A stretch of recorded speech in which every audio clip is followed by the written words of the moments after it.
নেত্রী খালেদা জিয়ার জানাজা শেষে লাখো জনতা চলে যাচ্ছে যার যার গন্তব্যে। দেখুন, আমাদের সবাইকে কাঁদিয়ে চলে গেছেন না ফেরার দোষে। তার এই মুহূর্তে চলে যাওয়ার যে অপূরণীয় ক্ষতি, সেটা হয়তো আমরা কাটিয়ে উঠতে পারবো না, কিন্তু তার জন্য আমরা দোয়া করতে পারবো। দেখুন, জনতার স্রোত চলে যাচ্ছে। বড় অসময়ে চলে গেলেন দেশনেত্রী বেগম খালেদা জিয়া।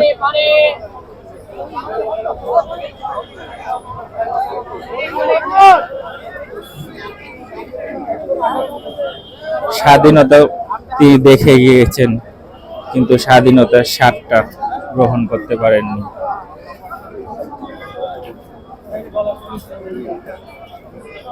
দেখুন জনস্রোত।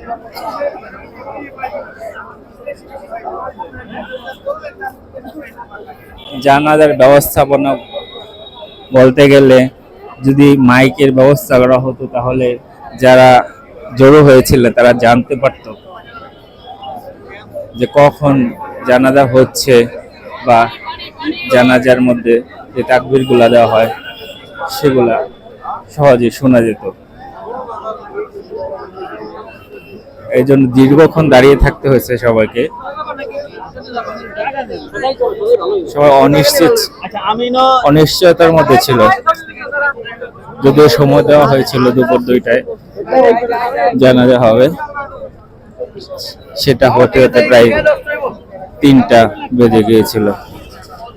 তবু কারো মাঝে একটু বিরক্ত ছাপ লক্ষ্য করিনি।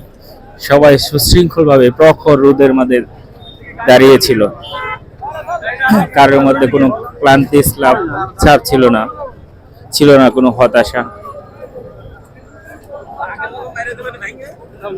তারা সুশৃঙ্খল ভাবে সারিবদ্ধ ভাবে কাতারে কাতারে দাঁড়িয়েছিল।